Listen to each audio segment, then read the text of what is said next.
Most people think hard money financing is financing of last resort. It's for folks who have horrible credit and nowhere else to turn. But it's not. It's a strategy, because if you're flipping houses, your success depends on speed and certainty to close. And banks are neither one of those. They don't move quickly, and you don't know you're going to close until a week before. The best investors don't use hard money because they have to. They use it because it gives them control and it gives them leverage.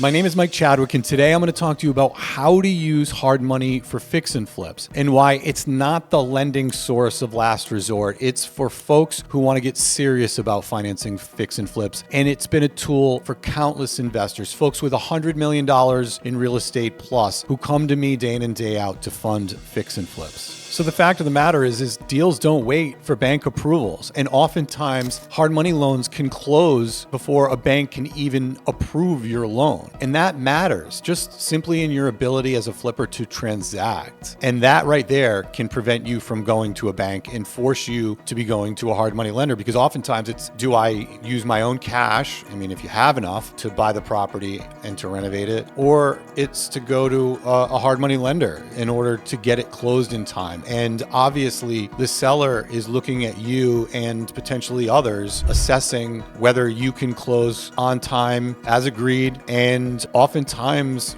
with a hard money lender backing you, like myself and our sponsor, Asset-Based Lending, you're able to win deals you wouldn't otherwise. The other thing is fix and flippers are inherently entrepreneurial, which means that they're looking at properties that need work. They're looking to operate as a business. They're looking to realize any of the tax benefits that come from said business. They're trying to create an alternative income. All of these things mean that you're looking for a lender to take a shot on you and or the project. And banks typically want perfect borrowers and perfect properties. With a hard money lender, you certainly don't need to be perfect in terms of your credit. We pull credit to make sure that you have an alternative exit. We just want to make sure you pay your bills. So we understand that borrowers aren't perfect. We can overlook that. We understand that deals aren't perfect, and we love that. So what is hard money? And why is it referred to as hard money? And so basically hard money is just short-term, let's call it property-focused, asset-focused capital, hence the name of my company, Asset-Based Lending. But it's more of a focus on the project's ability to be profitable and your ability to execute than it is about the credit, the debt-to-income ratios, your employment status. Hard money lending is more logical in the way that we underwrite, in that we're understanding that our ability to get repaid is in the asset's ability to repay us. And then the lender's focus, again, is going to be simple in that it's can you buy low enough? Are you buying it for the right price? Can you add value? And ultimately, does that value achieve an exit that creates, profit for you as a flipper? And obviously that added value is what we're going to underwrite as a lender, and to make sure that our loan is never going to exceed a certain percentage of that value. The fact of the matter is hard money loans are built for speed because the capital is raised privately and is not coming through bank deposits. Our interest rates are going to be higher than a bank's. The banks are going to take deposits, pull them up, and then lend to you. And certainly there's a big delta between what you're getting paid for your money in the bank and what they're lending it at. Hard money loans come with higher borrowing costs. So interest rates typically range from, I would say, 8 to 12% for national hard money lenders like myself and Asset-Based Lending. Banks may be in the 6 to 8.5% range for the same type of construction loan or bridge loan. You might find that private money lenders, or let's call it local hard money lenders, could be 12 to 14% interest rates. So it really depends who you go to and their access to capital and how cheap it is. The other factor in terms of borrowing costs is origination fees. Here at ABL, we have 0.0 origination fee programs, but with that comes higher rates. Also offer low rates and say, a point for experienced borrowers, and anywhere in between. Because as I've said in countless videos, it's not about interest rate, it's about overall cost of borrowing. And especially when you're dealing with local lenders or let's call it non-institutional, you need to be careful about their fees, their costs, because they can definitely lump in a lot of junk fees, processing fees that are real heavy. I've seen site inspection fees for doing nothing other than coming out to visit the property, things like that. I like to say that hard money is the oldest form of lending. A hard money loan is simply a loan from somebody who's not a bank to another person. So when do you use hard money?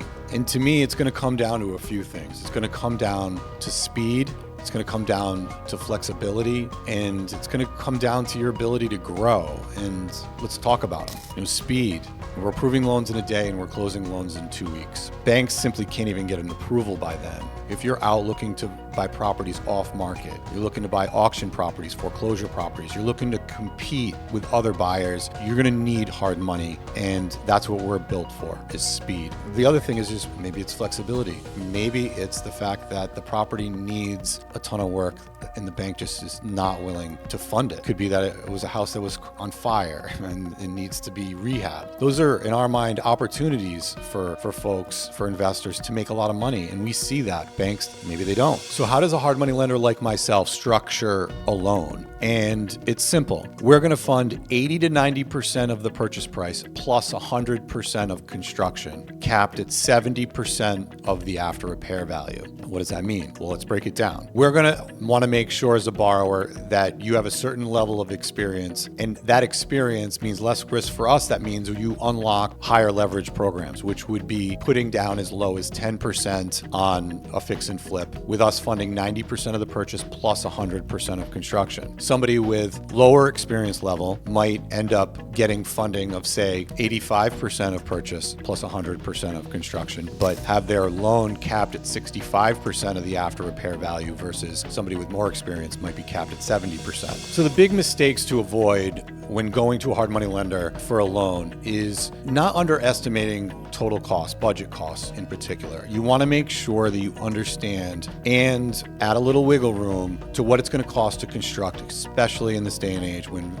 construction costs are high, to make sure that you have cushion in your profitability. Obviously, to know that you're going to make profit is to know what it's going to cost to renovate it. Obviously, you want to buy it right, and you should have already gone through that analysis. But at the end of the day, I can't tell you how many borrowers underestimate the cost of construction, which really can impact them later on, because we're happily going to fund 100% of construction. It's just easier to do that up front than it is to do that later, because it requires a whole new loan 90% of the time.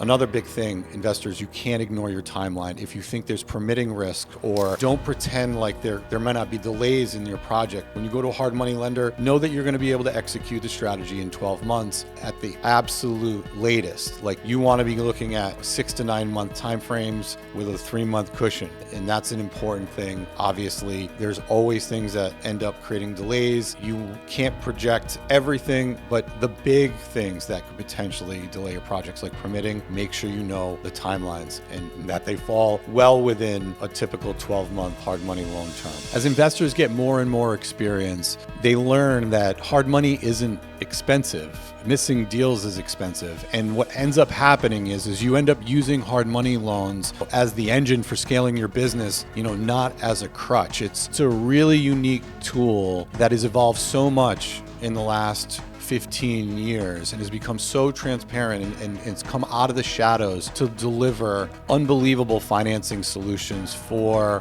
what we know is needed. We need new supply of housing. We need updated supply of housing, and private credit has really stepped up specifically over the last decade or so to fill that void that the banks have left. My name is Mike Chadwick. Thanks for watching. And if you want to learn more about hard money loans or hard money lending in general, feel free to subscribe to my channel. If you have any questions, don't be shy. Leave a comment. I respond as quickly as I can. And if you have a new loan, don't hesitate to reach out. This video is sponsored by Asset-Based Lending, and we have great programs to offer investors throughout the country. So thanks for watching, and I look forward to the next one.